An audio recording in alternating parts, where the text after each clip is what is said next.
भारत में राष्ट्रवाद, जैसा कि आप देख चुके हैं, यूरोप में आधुनिक राष्ट्रवाद के साथ ही राष्ट्र राज्यों का भी उदय हुआ। इससे अपने बारे में लोगों की समझ बदलने लगी। वे कौन है, उनकी पहचान किस बात से परिभाषित होती है, यह भावना बदल उनमें राष्ट्र के प्रति लगाव का भाव पैदा होने लगा। नए प्रतीकों और चिन्हों ने, नए गीतों और विचारों ने नए संपर्क स्थापित किए और समुदायों की सीमाओं को दोबारा परिभाषित कर दिया। ज्यादातर देशों में इस नई राष्ट्रीय पहचान का निर्माण एक लंबी प्रक्रिया में हुआ। आइए देखें कि हमारे देश में यह चेतना किस तरह पैदा हुई।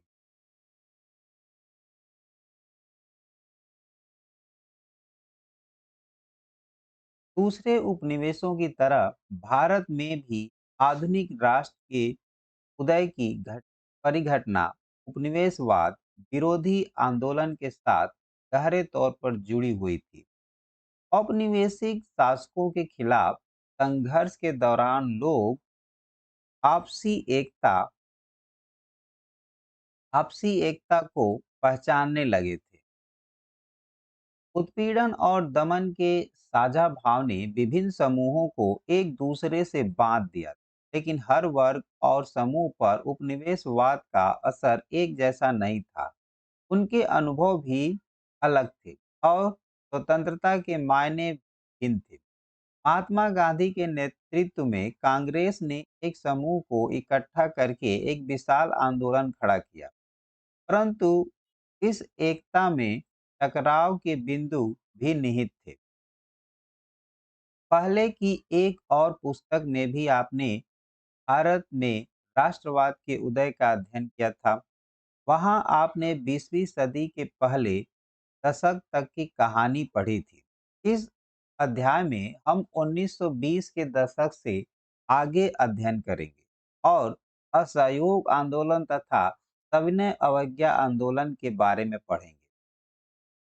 हम यह देखेंगे कि कांग्रेस ने राष्ट्रीय आंदोलन को विकसित करने के लिए किस तरह के प्रयास किए। इस आंदोलन में विभिन्न सामाजिक समूहों ने किस तरह हिस्सा लिया और किस तरह राष्ट्रवाद ने लोगों की कल्पना को नई उड़ान दी। पहला विश्व युद्ध, खिलाफत और असहयोग। 1919 से बाद के सालों में हम देखते हैं कि राष्ट्रीय आंदोलन नए इलाकों तक फैल गया था। इसमें नए सामाजिक समूह शामिल हो गए थे और संघर्ष की नई पद्धतियां सामने आ रही थी। इन बदलावों को हम कैसे समझेंगे, उनके क्या परिणाम। सबसे पहली बात यह है कि विश्व युद्ध ने एक नई आर्थिक और राजनीतिक स्थिति पैदा कर दी।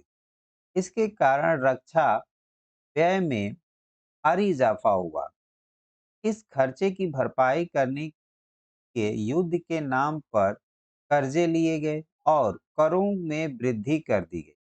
सीमा शुल्क बढ़ा दिया गया और आयकर शुरू किया गया। युद्ध के दौरान कीमतें तेजी से बढ़ रही थी। 1913 से 1918 के बीच कीमतें दो गुना हो चुकी। इसके कारण आम लोगों की मुश्किलें बढ़ गई थी। गांवों में सिपाहियों को जबरन भर्ती किया गया, जिसके कारण ग्रामीण इलाकों में व्यापक गुस्सा था। यहाँ ये भारत की बात की जा रही है, जब हमारा देश आजाद नहीं।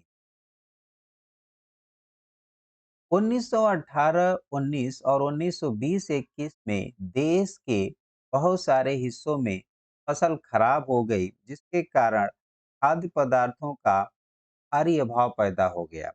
उसी समय फ्लू की महामारी फैल गई। 1921 की जनगणना के मुताबिक दुर्भिक्ष और महामारी के कारण 120 से 130 लाख लोग मारे गए। लोगों को उम्मीद थी कि युद्ध खत्म होने के बाद उनकी कम हो जाएंगी, लेकिन ऐसा नहीं हुआ। उसी समय एक नया नेता सामने आया और संघर्ष का एक नया ढंग, एक नया तरीका पेश किया। सत्याग्रह का विचार। तो वह नया नेता कौन है? वो नया नेता यही है, गांधी जी। महात्मा गांधी जनवरी 1915 में भारत लौटे। इससे पहले वो साउथ अफ्रीका में थे।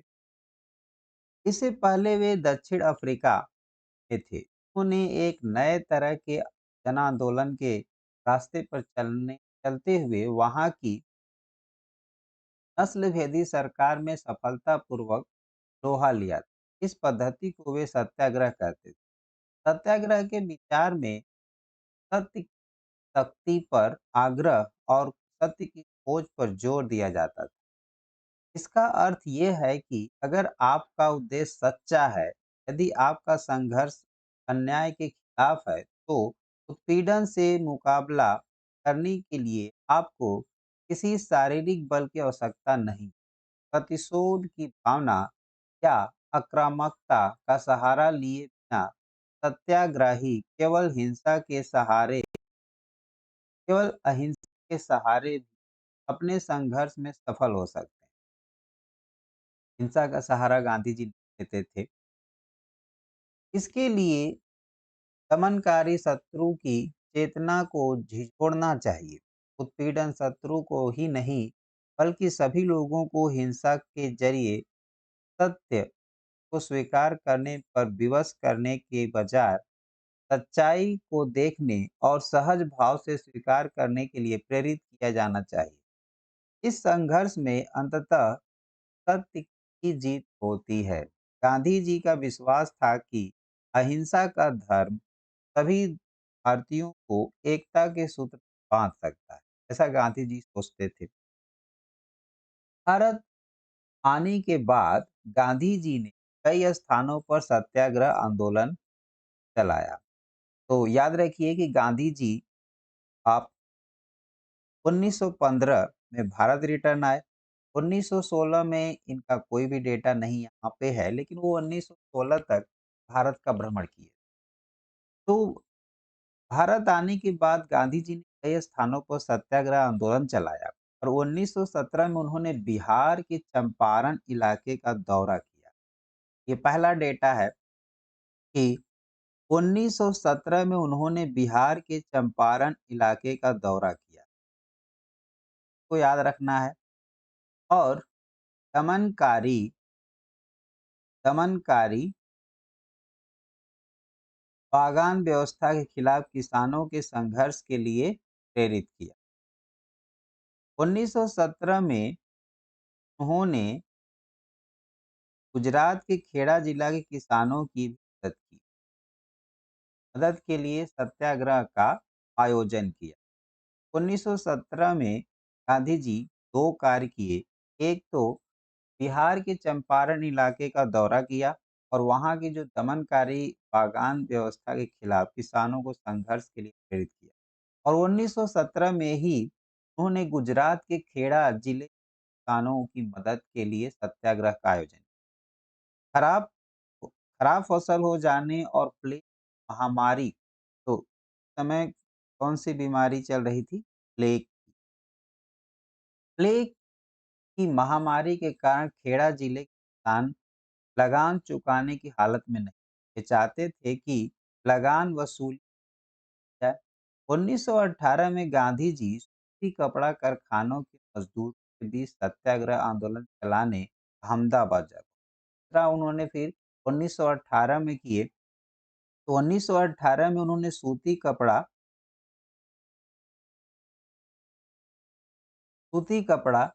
कारखानों के मजदूरों के बीच सत्याग्रह आंदोलन चलाने अहमदाबाद जा पहुंचे। तो यहाँ तक गांधी जी ने 1918 में किया। तो आप 3 लिख सकते हैं कि गांधी जी 1915 में 1916 में कुछ किया। 1915 में वो साउथ अफ्रीका से यानी जनवरी 1915 में गांधी जी रिटर्न आए थे इंडिया। वापिस आए, वापिस आने के बाद वो 1917 में पहला तब कहा जाए तो भारत में 1917 में चंपारण बिहार गए और वहाँ उसके बाद 1917 में ही गुजरात के खेड़ा जिले में किसानों का सत्याग्रह आंदोलन में सम्मिलित हुए, आयोजन किया। वहाँ प्लेग की महामारी बहुत भारी बीमारी थी और 1918 में गांधी जी सूरत कपड़ा कारखानों के सत्याग्रह आंदोलन चलाने अहमदाबाद जा पहुँचे। फिर आता है रॉलेट। 1919 में क्या हुआ? कहा जाता है कि अ, इस कामयाबी से उत्साहित गांधी जी ने 1919 में प्रस्तावित रॉलेट एक्ट 1919 के खिलाफ एक राष्ट्रव्यापी सत्याग्रह आंदोलन चलाने का फैसला किया। भारतीय सदस्यों के भारी विरोध के बावजूद इस कानून को इंपीरियल लेजिस्लेटिव काउंसिल ने बहुत जल्दबाजी में पारित कर दिया था। इस कानून के जरिए सरकार को राजनीतिक गतिविधियों को कुचलने और राजनीतिक कैदियों को 2 साल तक बिना मुकदमा चलाए जेल में बंद करने का अधिकार मिल गया था। महात्मा गांधी ऐसे अन्यायपूर्ण कानूनों के खिलाफ अहिंसक ढंग से नागरिक अवज्ञा चाहते थे। तो रॉलेट एक्ट कब आया था? 1919। फिर इससे 6 अप्रैल को एक हड़ताल शुरू होना था। विभिन्न शहरों में रैली जुलूस का आयोजन किया गया। रेलवे वर्कशॉप में कामगार हड़ताल पर चले गए, दुकानें बंद हो गईं। व्यापक जन उभार से चिंतित तथा रेलवे व टेलीग्राफ जैसी संचार सुविधाओं के भंग हो जाने की आशंका से भयभीत अंग्रेजों ने राष्ट्रवादियों पर दमन शुरू कर दिया। तो अमृतसर में बहुत सारे स्थानीय नेताओं को हिरासत में ले लिया गया। गांधी जी के दिल्ली में प्रवेश करने पर पाबंदी लगा दी गई। 10 अप्रैल को, तो 6 अप्रैल को देखिए क्या हुआ था। 6 अप्रैल को लोगों ने हड़ताल शुरू की। 6 अप्रैल को 1919 में 6 अप्रैल को एक हड़ताल शुरू होना था। बट इस डर से जो अंग्रेजी सरकार थी उसको बहुत चिंता हुई। वो गांधी जी को दिल्ली में जाने से रोक दी और अमृतसर में राष्ट्रवादियों के स्थानीय नेताओं को हिरासत में। 10 अप्रैल को पुलिस ने अमृतसर में एक शांतिपूर्ण जुलूस पर गोली चला दी। इसके बाद लोग बैंकों, डाकखानों और रेलवे स्टेशन पर हमला करने, मार्शल लॉ लागू कर दिया गया और जनरल डायर ने कमान संभाल ली।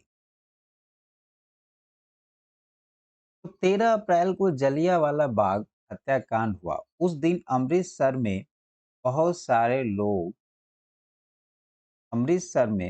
सारे गांव वाले सालाना बैसाखी में शिरकत करने के लिए जलियांवाला बाग मैदान में जमा हो गए। काफी लोग तो सरकार द्वारा लागू किए गए दमनकारी कानून का विरोध प्रकट करने के लिए एकत्रित हुए। यह मैदान चारों तरफ से बंद था। शहर से बाहर होने के कारण वहां जो को यह पता नहीं था कि इलाके में मार्शल लॉ लागू किया जा चुका है। तो जनरल डायर हथियारबंद सैनिकों के साथ वहां पहुंचा और जाते ही मैदान से बाहर चलने के रास्तों को बंद करा दिया। इसके बाद उसके सिपाहियों ने भीड़ पर अंधाधुंध गोलियां चलाई। सैकड़ों लोग मारे गए। बाद में उसने बताया कि वह सत्याग्रहियों के जहन में दहशत और विस्मय का भाव पैदा करके एक नैतिक प्रभाव उत्पन्न करना चाहता था। जैसे जैसे जलियांवाला बाग की खबर फैली, उत्तर भारत के बहुत सारे शहरों में लोग सड़कों पर उतरने लगे, हड़तालें होने लगी, लोग पुलिस से मोर्चा लेने लगे और सरकारी इमारतों पर हमला करने लगे। सरकार ने इन कार्रवाइयों को निर्ममता से चलने का रास्ता अपनाया। सरकार लोगों को अपमानित और आतंकित करना चाहती थी। सत्याग्रहियों को जमीन पर नाक रगड़ने के लिए सड़क पर घिसट कर चलने और सारे साहिबों को सलाम मारने के लिए मजबूर किया। लोगों को कोड़े मारे गए और से जो गांव था जारावाला पंजाब पर बम बरसाए गए। हिंसा फैलते देख गांधी जी आंदोलन वापस ले लें। गांधी जी ऐसा नहीं चाहते थे, लेकिन यहाँ तो हिंसा होने लगी। भले ही रॉलेट सत्याग्रह एक बहुत बड़ा आंदोलन था, लेकिन अभी भी वह मुख्य रूप से शहरों और कस्बों तक ही सीमित था। महात्मा गांधी पूरे भारत में और भी ज़्यादा जनाधार वाला आंदोलन खड़ा करना चाहते थे, लेकिन उनका मानना था कि हिंदू मुसलमानों को एक दूसरे के नज़दीक लाए बिना ऐसा कोई आंदोलन लाया जा सकता। उन्हें लगता था कि खिलाफत का मुद्दा उठाकर वे दोनों समुदायों को नजदीक ला सकते। पहले विश्व युद्ध में ऑटोमन तुर्की की हार हो चुकी। इस आशय की अफवाहें फैली हुई थी कि इस्लामिक विश्व के आध्यात्मिक नेता खलीफा, तो वहाँ के आध्यात्मिक नेता होते थे, क्या कहते हैं, ऑटोमन सम्राट पर एक बहुत सख्त संधि थोपी जाएगी। खलीफा की तत्कालिक शक्तियों की रक्षा के लिए मार्च 1919 में एक खिलाफत समिति का गठन किया गया था। उसमें मोहम्मद अली और शौकत अली बंधुओं के साथ-साथ कई युवा मुस्लिम नेताओं ने इस मुद्दे पर संयुक्त कार्रवाई की संभावना तलाशने के महात्मा गांधी के साथ चर्चा शुरू की। सितंबर 1920 में कांग्रेस के कलकत्ता अधिवेशन में महात्मा गांधी ने दूसरे नेताओं को इस बात पर राजी कर लिया कि खिलाफत आंदोलन के समर्थन और स्वराज के लिए एक असहयोग आंदोलन किया जाना चाहिए। यानी कि सहयोग नहीं किया जाएगा और एक असहयोग आंदोलन।